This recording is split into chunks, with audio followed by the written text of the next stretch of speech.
Hello বন্ধুরা, কেমন আছো?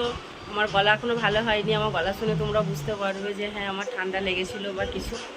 ঠিক আছে, আমাকে ফেসবুকে একটা দাদা ভাই কমেন্ট করেছিল যে আমাকে নাকি চশমা পরে ভিডিও করতে, আমি নাকি চশমা পরে ভিডিও করলে নাকি প্রচুর কমেন্ট আসবে, ভিউ আসবে, এরকম কিছু একটা বলেছিল একটা দাদা।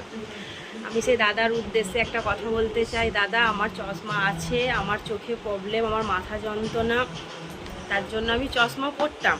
কিন্তু এখন সেই চশমার যে পাওয়ারটা হয়, আমার এই পাওয়ারটা নষ্ট হয়ে গিয়েছিলো, মানে দাগ হয়ে গিয়েছিলো, তার জন্য আমি এটা বাগাতে দিয়েছিলাম।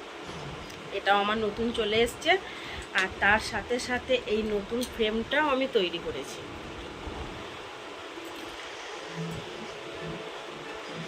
এই চশমার ফ্রেমটা কেমন লাগছে বা আমাকে পরে কেমন লাগছে জানিও। আর ওই দাদাকে আমি একটা কথাই বলতে চাই, আমাকে বলার জন্য অসংখ্য ধন্যবাদ দাদা। সবাই ভালো থাকবে, সুস্থ থাকবে, টাটা।